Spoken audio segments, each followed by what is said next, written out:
partner at McMillan LLP in Toronto. McMillan is a full-service national law firm. We have offices in all major Canadian cities as well as Hong Kong. I'm located in the Toronto office. My practice is predominantly corporate finance and M&A, and I also have a specialty in structuring REITs, closed-end real estate funds, and real estate investment products in a variety of asset classes, including student housing. I'm one of the team members that launched the AlignVest student housing REIT. See Trish is here today from AlignVest. And AlignVest is one of the largest, if not the largest, pure student housing private sector plays in Canada. They've got about coming up on $1 billion in assets, and they've actually just opened again the books for subscription for investment closing on November 30th. So if you see Trish at any point, please touch base with her. The presentation today, I think I've got about 30 minutes. And so I think who this will be of interest to is asset managers, real estate developers, kind of capital raisers, and financiers who are seeking to raise money or kind of launch a product in Canadian student housing. If that isn't you, I know we're all in one room, so feel free to kind of just take a walk around and enjoy this beautiful building. So just a quick overview. We're going to be talking about launching a fund that will acquire and develop student housing assets and some kind of the main structuring considerations. Second, what are the kind of the key asks or strategic things that investors should be considering if they're investing in Canadian student housing? Third, just a few high-level tax considerations. I'm not a tax lawyer, and I have the benefit of working with a few great ones on these products. That aside, there are a couple of key considerations I'd like to touch on. And then finally, I'm just going to give a quick shout out to some of the great work that some of my colleagues in the real estate and tax group are doing with real estate development trusts here in Canada. So when we talk about structuring a fund in Canadian student housing and doing that effectively, for me, what that means is how can you structure your business to, number one, attract equity capital in Canadian real estate in a manner that's effective? How can you retain that capital? How can you acquire, develop assets? How can you successfully grow a portfolio? How you can deliver superior market superior returns for investors while generating fees to the principals of the fund that make the product attractive, and how can you plan for your kind of ultimate long-term liquidity event, right? So that's a lot of things that you're trying to do at once, and how you set up your business at the outset is really what is going to lay your path for success for that. And when we talk about strategic investing in Canadian student housing in equity, what we mean by that is how you can approach your investment, not just as a passive investor, but how you can be a strategic investor and use your capital that's invested to really kind of control the business and influence the business. So when we talk about launching a fund from kind of a structuring perspective, we've got three main options in Canada. You can, this one, sure. Thanks, Brian.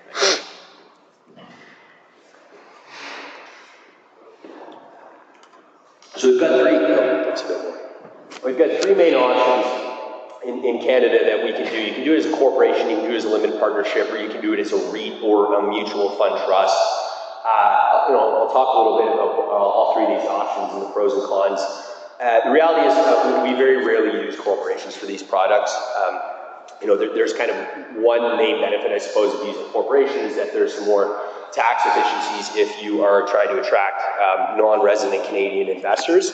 But that's, we have workarounds for that with limited partnerships and mutual fund trusts. But unfortunately, the list of kind of cons or inefficiencies with a corporation is quite lengthy.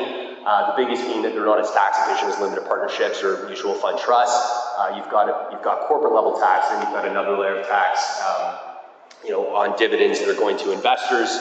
and you've got a lot less flexibility in terms of what you're required to allow your shareholders or your investors to vote on, as opposed to mutual fund trust or limited partnership. So I'll spare you the nerdy lawyer details, but at a high level under the Business Corporations Act, there's a lot of stuff that you have to get your shareholders to vote on. And whereas mutual fund trusts or REITs and limited partnerships, you don't have that. So you have a lot more control over the process of limited partnerships as an equity investment vehicle and in mutual fund trusts, and a lot less so in corporations.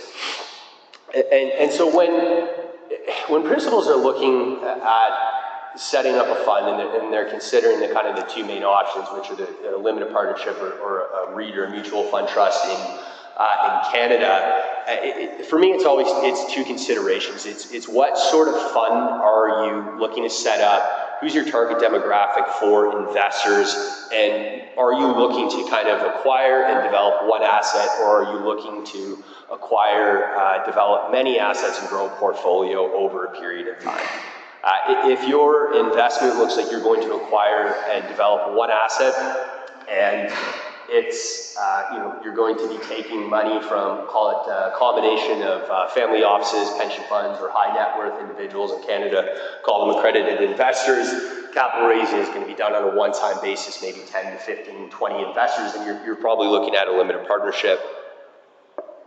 In contrast, if you're looking to grow an actual portfolio and you're going to be capital raising on a regular basis, continuously, you're going to be acquiring assets consistently, rolling them into the fund.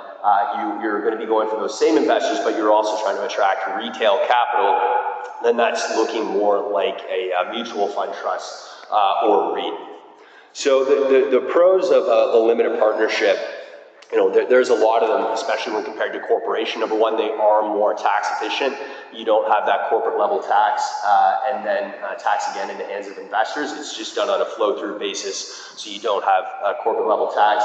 Second, you have a lot more flexibility to actually manage the business. You don't have a prescribed laundry list of things that you have to go to your shareholders to actually approve. And the biggest thing when I think about this is your ultimate kind of liquidity, what your end goal is, and that, it's usually a number of things. Maybe it's going to be to kind of grow a portfolio and kind of perpetually and keep adding assets and continue to manage them. One, or second, it could be to get bought out by a larger competitor. Or third, ultimately some sort of go public event. And if you're set up as a corporation, all that stuff's going to have to be put to a shareholder vote. But if you're set up as a limited partnership or a mutual fund trust, you depending on how you structure, you may not actually have to. Get unit holder kind of investor approval for that, which gives you a lot of flexibility to kind of manage and run the business while moving towards that ultimate goal. In terms of kind of cons or negatives of a limited partnership, the biggest one is that they are not register plan eligible. So if you're trying to attract retail investment, you're not going to be able to get that investment from retail investors who are going to want to hold it in their RSPs, their TFSAs, their kids' RESPs. So if that is part of your investment strategy and that is part of the capital that you are looking to attract, then you're going to be probably considering a mutual fund trust. Limited partnerships, they're a lot less complicated than mutual fund trusts or REITs, and they have a lot less compliance involved. If you are raising capital in a limited partnership, you don't have an obligation to produce audited annual financial statements. You don't have a lot of filings with securities regulators on a regular basis, so it's a lot more streamlined of a product. It's a lot more cost effective, which is great.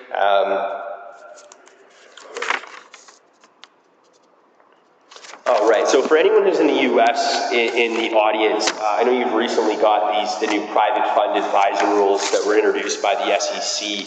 And as I understand, that's added kind of another layer of complexity in your world in terms of private fund advisors and private funds, and it's kind of given a whole other layer of regulation. Luckily, we don't have that in Canada yet, and we haven't heard any rumblings from the Ontario Securities Commission or primary regulator, the Canadian Securities Administrators, about introducing them, so it's not a headache that we're having to deal with here yet, which is great. And ultimately, again, the main kind of drawback about this product is the lack of registered plan eligibility. Moving on to mutual fund trusts or REITs, again, so this is really if the product that's being launched is going to be like a portfolio. You're going to be acquiring assets on a continuous basis. You're going to be raising capital on a continuous basis. You want to grow that portfolio actively. You have a lot of the same positives that you have with the limited partnership in terms of the tax efficiency. You don't have tax at the corporate level. You have more control over managing the business. There's things you don't have to get shareholders to vote for. The biggest pro is that it is registered plan eligible.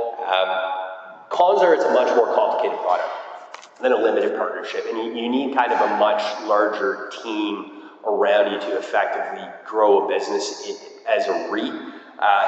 The biggest is that in order to qualify as a REIT or a mutual fund trust in Canada, there's a lot of criteria, but the biggest one is you need to have a minimum of 150 unit holders, so that's 150 investors, which is kind of at the outset is a pretty high number. And so what that's going to require you to do is actually to be working with an exempt market dealer or registered dealer in Canada. Whereas the limited partnership, if you're taking capital from a lower number of investors, you may not need to be working with a registered dealer because you're kind of raising capital. You're not in the business of dealing securities, and so you don't need to be working with a properly registered dealer. But if you are raising capital under a REIT, you're doing it at such a high volume and such a consistent amount that you are going to need to be working with an exempt market dealer, so you're going to have to pay a commission or a ticket to them to do that. And in order to reach that 150 investor base, that has to be done within the first 90 days of the year end of a REIT. So when you're launching it, the timing, there has to be a lot of consideration given to it, so you know that you're going to hit that number of investors in order to preserve your status as a mutual fund trust. Some of the drawbacks to the REIT, the biggest one would be that you have to actually facilitate redemption. So you have to give your investors the ability to redeem and get out of their investment. And so you don't have to do that in a limited partnership structure. You could still do it, and some do, but I would say as a market practice, it's a little less common. In the mutual fund REIT world, you do have to do that. The CRA doesn't exactly have a bright line test about how often you have to facilitate redemptions. It's just the concept is that units have to be redeemable on demand, and generally we take that to mean at least a minimum of twice a year. I'd say market conventions, a lot of REITs and funds will probably facilitate that if they're private, more frequently, either on a quarterly or on a monthly basis. There are kind of guardrails you can put around redemptions. There's a few strategies that you can still use to control that process in terms of capping it at a percent of AUM. So you can say, we're facilitating redemptions as permitted, but you can only do it up to a certain percent of AUM every month or every quarter, or what that is. So you don't end up in a run in the bank situation where you have to facilitate redemptions or satisfy redemptions with more capital than the business has on hand. In terms of kind of costs and compliance, REITs are a more complicated product. If you're raising under, in Canada, what's called an offering memorandum, there's kind of two types of OMs in Canada. One is which I call like a freestyle OM, and so you're only marketing and selling the product to accredited investors or high net worth individuals. The other is actually like a prescribed form OM. And this is one that securities regulators say you've got to put a whole bunch of prescribed stuff in. You actually have to have audited financial statements in Ontario. As of last year, you have to have mid-year financial statements. There's some kind of annual reporting, right? So this is a much more regulated, much more kind of burdensome process. And you've just got to view that, I think, as that's the kind of the cost of raising capital and the cost of running your business. But it is something that we've seen, especially when a lot of businesses transition from being kind of an LP structure to a REIT or a mutual fund trust. That's something we have seen them that kind of struggle with a little bit. A few kind of catch-alls I would say is, and these are just kind of 3 or 4 big points that we see consistently with all of these products. One is don't be an investment fund by accident. In Canada, investment funds are a very specific vehicle, and you need to be working with a registered investment fund manager, portfolio manager. And we've come across businesses before where they're accidentally operating as an investment fund by the way that they're structured and how they're doing their investments. And the last thing you want to do is get a letter from the Ontario Securities Commission saying, can you please tell us why you think you're not an investment fund, right? So there's some kind of structuring considerations that need to be taken into consideration at the outset.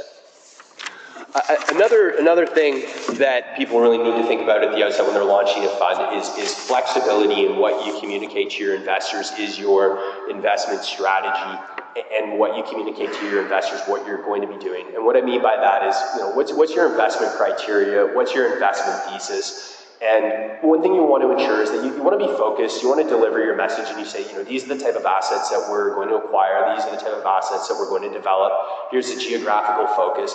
But you don't want to be too specific and say a whole bunch of things that you're not going to do, right? And this is something we've seen a number of funds run into issues with, is that, when they launch, they say, this is very specifically our investment thesis, which is good, and then here's a number of things we're not going to do. And then the market shifts kind of 3, 5, 6 years later, and all of a sudden some of those things that they said they're not going to do, they won't do, they're saying, what, now we'd really like to do those, right? And so you've got to just ensure that you've been flexible in your messaging from the outset, so you can ensure that your business has the ability to kind of grow and evolve, and your target for acquisitions or development can kind of evolve along with the market, that you haven't backed yourself into a corner.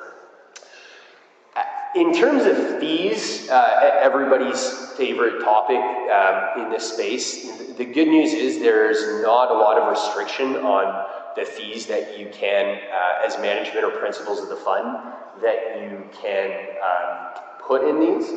It's more a product of kind of what the market's expecting, what is palatable to your investors. And, like the things we see a lot would be asset acquisition fees, asset disposition fees, management fees is like a percent of AUM, you see guarantee fees, carried interest on the back end. It's all just about kind of communicating those to investors at the front end very clearly and concisely, and so there's no surprises, but it really isn't regulated, which is good. One other point I'd offer is about private lending arrangements and being careful of these. One thing that I see a lot is you'll have a fund and they'll say, we've got our kind of core focus, we've got our business, but we also know a lot of people in the industry. And from time to time, if we have excess funds, what we may do is we may lend them into other projects that we like, and we may take a mortgage in that. And you have to be super careful about that, because you could accidentally be triggering registration requirements as a mortgage broker or a mortgage administrator under the Mortgage Brokers and Lenders and Administrators Act in Ontario. And so this is something that a lot of people I find aren't aware of, and they kind of come as a surprise. They're like, we really thought that we could just privately lend, and it's only, we only do it. Sometimes it's not a core component of our business, so it's something that we do have to look at kind of carefully. In switching now from kind of on the fund side to if you're a strategic investor and what the kind of asks are. And so this is a perspective, you're not the principals of the fund, you're not managing one, you're not launching one, but you're considering investing in an equity investment. And the things that you can kind of ask for when you come to the table, I wouldn't say these are particularly bespoke to student housing as an asset class, and they would really apply to the majority of real estate assets classes in Canada. I think the one consideration would be that's specific to this asset class is that the industry in Canada, it's becoming less fragmented, but it still is fragmented. We're not where the US and the UK is yet. So if you are investing, your capital, the same amount of capital probably represents a larger proportion or kind of percentile investment in a product than it might otherwise represent in another asset class. So you may have more bargaining power than you might think. But the things that you can ask for, you can ask for the kind of appointment rights to the board of general partners potentially, or to the board of trustees. If you have a very large investment size, if there's an advisory board, you can have appointment rights to an advisory board, kind of consultation or veto rights over certain hot button issues. Early or favorable redemption rights is something oftentimes we'll see people ask for, and that'll often get put into side letters, or maybe in another class of units it's kind of structured without fees. In terms of if people are investing in a REIT as opposed to in a limited partnership, a lot of times, if you've ever seen kind of a REIT or org structure, you've got a mutual fund trust at the top, limited partnership underneath, and it's usually good for both the REIT and the limited partners to have that kind of investment go in at the, call it the investor, the limited partnership, or the kind of master fund LP level. Usually those investors, if they're coming in for whatever, say 10, 15, 20% of the size of the fund, they don't really care about registered plan eligibility, so they're not looking to come in at the mutual fund trust level.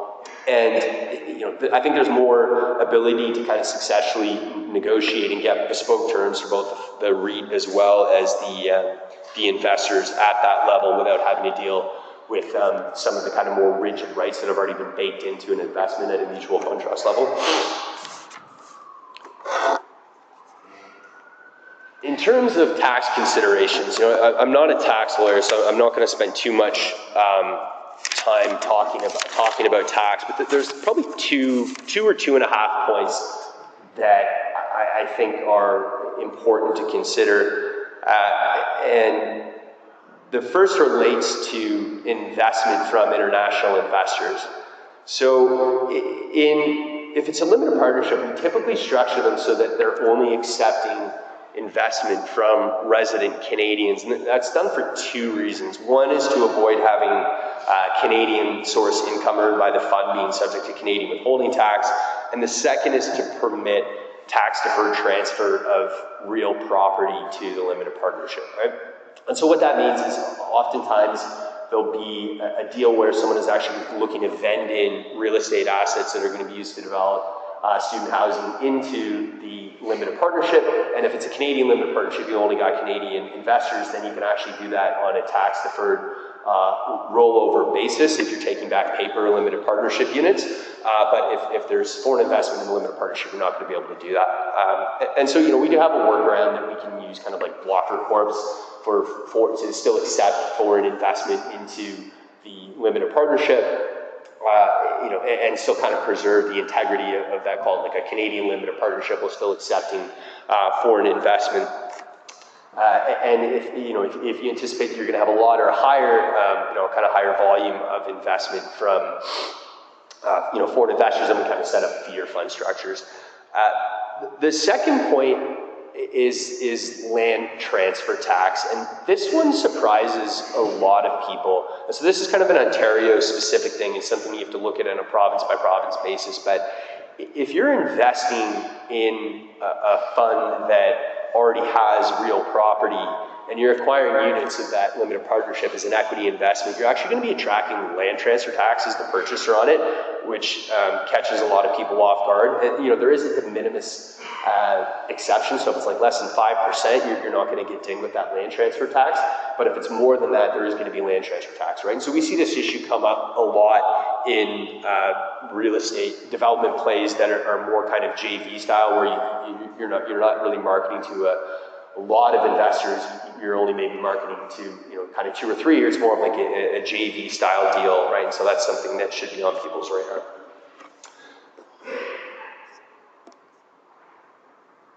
University Development Trust. I'm not going to talk a lot about this today. I just really want to give a shout out. So I have the colleagues in my tax and real estate group are doing some absolutely fantastic work in this space. And so if you are a university in Canada, if you have significant land holdings and you're not currently structured as a university development trust, you really should be talking to us because there's a lot of tax advantages being left on the table. So we've got an article here, and we worked with a number of post-secondary education institutions in Canada to successfully launch these products. I'll be around today for probably a good part of the day until the early afternoon. If you have any questions at all, you want to chat, just come find me. And yeah, thanks for your time today. Appreciate it.